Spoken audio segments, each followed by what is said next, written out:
Badan Meteorologi, Klimatologi, dan Geofisika (BMKG) mengeluarkan peringatan dini bencana banjir rob yang melanda wilayah pesisir Surabaya hingga 18 November mendatang. Beberapa sektor usaha yang akan terkena dampak banjir rob adalah tambak ikan, tambak garam, dan juga pergudangan. Berikut laporan reporter Almira Sabira dan juga juru kamera Indra Galih. Pemirsa, pesisir Surabaya sudah mendapatkan peringatan dini tentang adanya banjirop yang akan berlangsung selama 3 hari sejak tanggal 15 November kemarin hingga tanggal 18 November 2020 mendatang. Secara umum banjirop diketahui banjir yang airnya berasal dari air laut pasang, kemudian kerap melanda daerah yang permukaannya lebih rendah daripada permukaan air laut. Kami akan mengajak Anda untuk berbincang langsung dengan Bapak Eko Prasetyo selaku Kepala Pusat Meteorologi Maritim untuk mengetahui secara lengkap bagaimana fenomena banjirop yang terjadi di pesisir Surabaya. Halo Pak Eko, apa kabar Pak? Alhamdulillah, baik Mbak. Ya. Pak, ini bagaimana bisa dijelaskan? Kami ingin tahu sebetulnya fenomena banjirop yang terjadi di pesisir Surabaya dan ini berlangsung selama 3 hari. Itu seperti apa Pak? Baik, masyarakat perlu tahu bahwasannya banjir pesisir atau banjirop ini adalah salah satu ancaman bahaya pesisir yang harus dipahami oleh masyarakat. Fenomenanya jelas, ini adalah akibat dari fase pasang maksimum yang terjadi di lingkungan masyarakat pesisir. Kalau kita lihat bagaimana kondisi lingkungan atau wilayah Surabaya, utamanya di Surabaya bagian timur dan utara, ini potensi terjadinya banjir rob atau banjir pesisir sangat rentan, sangat besar. Sehingga masyarakat pesisir ini harus tahu kapan terjadi fase maksimum pasang maksimum yang terjadi setiap bulannya, yang bisa terjadi di awal atau akhir bulan Hijriah dan pertengahan bulan Hijriah. Ini masyarakat pesisir harus paham.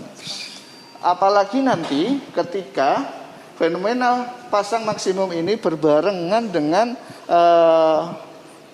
fenomena angin kencang dan gelombang tinggi. Ini akan menjadi resultan atau dampak yang bertambah ketika terjadi banjir pesisir.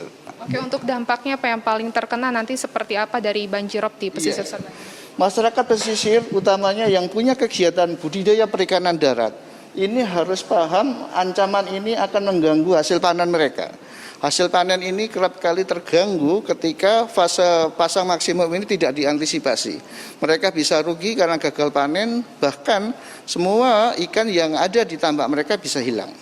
Juga masyarakat yang punya kegiatan petambak garam ini juga akan terganggu ketika tidak bisa mengantisipasi dari ancaman banjir pesisir ini. Itu. Kemudian juga pergudangan-pergudangan yang berada di sekitar pelabuhan yang nantinya bisa tergenang dan mengganggu dari barang-barang yang ada di dalam gudang. Itu terima kasih. Baik Pak, untuk himbauannya dari BMKG kepada seluruh masyarakat yang saat ini berada di pesisir Surabaya hingga tanggal 18 itu seperti apa Pak? Iya, masyarakat pesisir pada waktu tersebut harus bisa beradaptasi, harus menyiapkan mitigasinya. Langkah-langkah apa ketika air laut sudah mulai mengenangi pada wilayah mereka. Ini adalah sesuatu yang harus diantisipasi oleh masyarakat.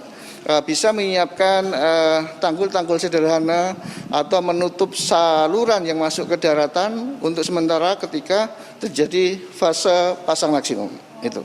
Ya. Pak Eko, berarti ini secara garis besar masyarakat harus menyiapkan tanggul secara sederhana ataupun menutup aliran air. Betul. Begitu ya. Karena yang paling terkena dampak adalah tambak ikan, tambak garam dan juga hingga pabrik-pabrik karena aktivitasnya akan terganggu seperti itu ya Pak Eko.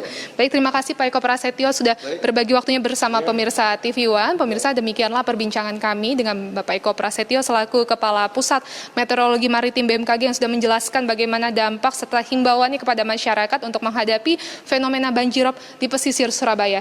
Dari Jakarta, Almira Sabira, Indra Galih, TV One mengabarkan.